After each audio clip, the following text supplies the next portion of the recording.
Sobat Konseling, kali ini kita akan membahas perilaku seksual yang menyimpang. Ternyata ada banyak hal yang menyebabkan seseorang memiliki perilaku seksual yang menyimpang, atau biasanya disebut parafilia. Sebagian ahli berpendapat bahwa kelainan perilaku seksual disebabkan oleh trauma masa lalu, seperti pelecehan seksual. Ada pula yang mengatakan bahwa kondisi ini disebabkan oleh kelainan yang ada pada saraf otak. Atas dasar tersebut pula, perilaku penyimpangan seksual biasanya ditangani oleh konseling atau terapi untuk mengubah perilakunya.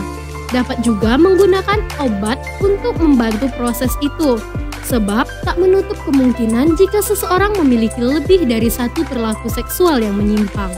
Perilaku menyimpang ini juga perlu mendapat penanganan dengan segera, sebelum pelakunya menyakiti diri sendiri, merugikan orang lain, atau menimbulkan masalah hukum.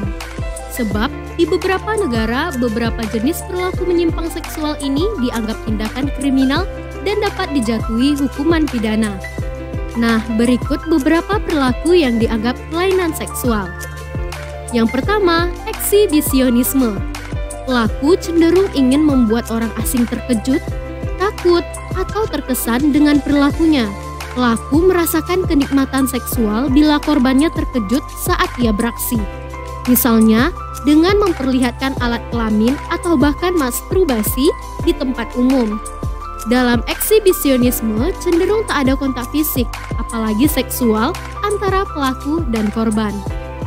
Yang kedua, voyeurisme. Pelaku mendapat kepuasan seksual dengan mengintip orang lain yang sedang mandi, ganti pakaian tanpa busana, atau beraktivitas seksual.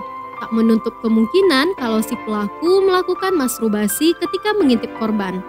Pada perilaku ini, si pelaku tidak bertujuan untuk menjalin kontak seksual secara langsung dengan korban. Yang ketiga, pedofilia. Pelaku memiliki fantasi, ketertarikan, bahkan melibatkan aktivitas seksual dengan anak di bawah usia 13 tahun.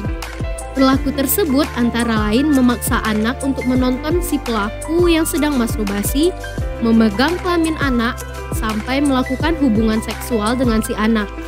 Banyak kasus pedofilia terjadi pada keluarga sendiri. Si pelaku menjadikan anak atau anggota keluarga lain sebagai korban. Yang keempat adalah fetis. Nah sobat, baru-baru ini jagat maya dihebohkan dengan istilah ini. Sobat tahu nggak sih apa itu fetis? Menurut American Psychiatric Association, fetis adalah sebuah istilah yang digunakan untuk mendefinisikan sebuah perilaku seksual yang melibatkan benda-benda seperti celana dalam, hot pants, bra, atau barang lainnya.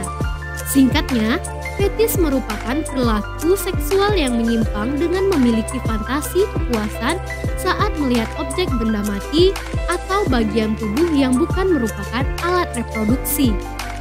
Yang kelima adalah sadomasokis. Pelaku mendapat kepuasan seksual dari rasa sakit. Rasa sakit tersebut akibat kekerasan verbal ataupun nonverbal yang sengaja disebabkan oleh diri sendiri atau disebabkan oleh pasangan. Kata-kata kasar dan makian merupakan kepuasan seksual tersendiri bagi si pelaku. Aktivitas seksual yang dilakukan biasanya adalah aktivitas-aktivitas yang beresiko.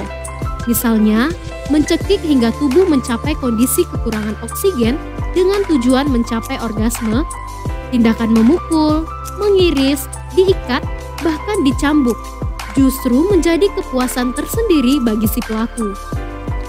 Biasanya, sudah ada kesepakatan di antara pasangan tersebut untuk melakukan aktivitas seperti ini, hingga pelaku jarang terjerat masalah hukum. Yang keenam adalah sadisme. Pelaku mendapat kepuasan seksual ketika menyiksa pasangannya. Penderitaan fisik atau psikologi pasangan akan membawa kesenangan bagi si pelaku. Penderitaan korban bukan motif si pelaku. Rasa sakit korban juga tak meningkatkan gairah si pelaku. Orang dengan kelainan ini biasanya merasa dirinya berkuasa atas pasangannya. Tujuannya adalah berkuasa sehingga tak jarang terjadi pemerkosaan bahkan pembunuhan. Pada kasus yang ekstrim, kematian pasangan akan membawa kegembiraan bagi si pelaku. Yang ketujuh adalah transvestitisme. Pelaku adalah pria heteroseksual yang mendapat kepuasan seksual dengan berdandan sebagai wanita. Dandanan tersebut bisa cukup hanya memakai pakaian wanita, bisa juga berdandan dengan make up hingga menata rambut. 8. Nekrofilia. Pelaku mendapat kepuasan seksual ketika melakukan aktivitas seksual pada mayat. Parafilia jenis ini jarang ditemukan atau diungkap ke umum. 9. Zoofilia. Pelaku mendapat kepuasan ketika melakukan aktivitas seksual dengan binatang. Tak sebatas fisik, pelaku juga menjalin hubungan emosi dengan binatang tersebut. Ini yang membedakannya dengan bestiali. Yang terakhir, bestiali. Pelaku mendapat kepuasan ketika melakukan aktivitas seksual dengan binatang. Perilaku ini hanya sebatas kontak fisik tanpa melibatkan hubungan emosi. Nah, Sobat Konseling, sekian informasi mengenai perilaku-perilaku seksual yang menyimpang. Sampai jumpa pada video-video informatif Rumah Konseling ID berikutnya. Bagi Sobat yang ingin mengetahui lebih lanjut, silakan ikuti sosial media rumahkonseling.id, di Instagram rumahkonseling.id, dan website rumahkonseling.id. Sayangi dirimu, sayangi jiwamu. Salam Sobat Konseling.